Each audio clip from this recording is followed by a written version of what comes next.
Hello everyone! Thank you for joining me to solve this beautiful problem. Let us tackle it together.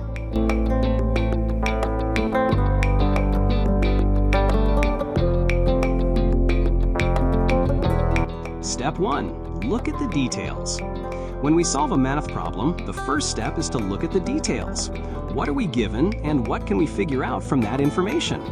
Here we have a circle. That suggests ideas like radius, diameter, the center, inscribed, and center angles. We also have 4 squares. From this, we know each square has 4 equal sides and 4 right angles. We also know the area of each square, so we can find the side length of each one. We are also given a chord of the circle, and the sides of the 4 squares sit along that chord. We are being asked to find the radius of the circle. Step 2. Strategy. When solving geometry problems, try stepping back from the details and viewing the whole diagram. This can help you see the bigger picture and identify a winning strategy. Let us label the figure. Let us call one end of the chord A, the other end B, and a point up here C. Looking at the whole diagram, we might notice something interesting. AC could be the diameter of the circle. If that is true, the problem becomes much easier. We should justify this idea. There are a couple of justifications or proofs here. Let's use a quicker method, the inscribed angle theorem. Remember, an inscribed angle is an angle whose vertex sits on the circumference of the circle. The measure of an inscribed angle equals 1/2 of the measure of the arc it intercepts. For example, if an inscribed angle measures 40 degrees, then the intercepted arc measures 80 degrees. In our figure, angle B is a right angle, which means it measures 90 degrees. Angle B intercepts arc AC. Therefore, arc AC measures 180 degrees, which is half the circle. That means AC is the diameter. You see in this animation, for any point A on the circle, angle BAC is a right angle as long as BC is a diameter.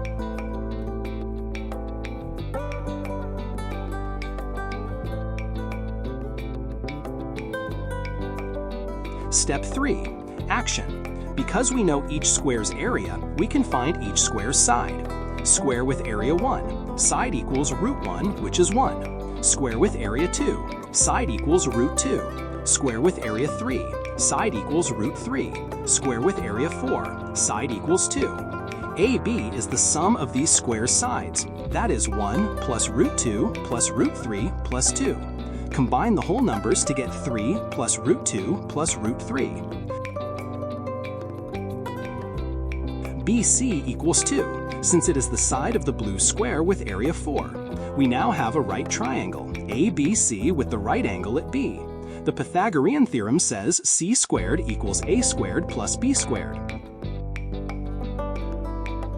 Using the Pythagorean theorem, ac squared equals 3 plus root 2 plus root 3 all squared plus 2 squared.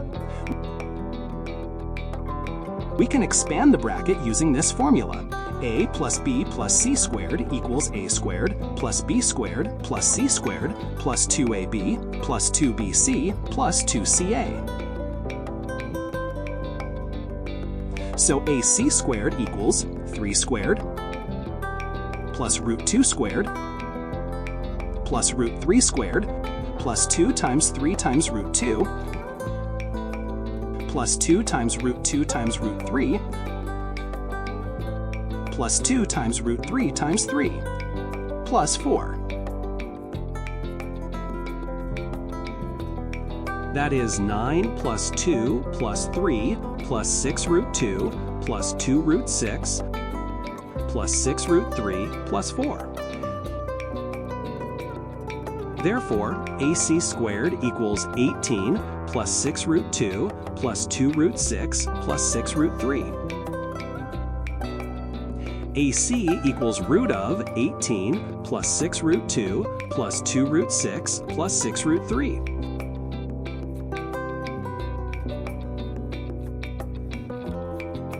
Since AC is the diameter, AC equals 2r. So the radius r equals root of 18 plus 6 root 2 plus 2 root 6 plus 6 root 3 divided by 2.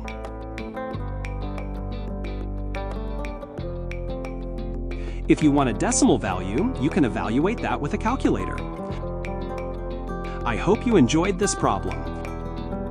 If you found it helpful, please support by liking and subscribing. See you in the next video.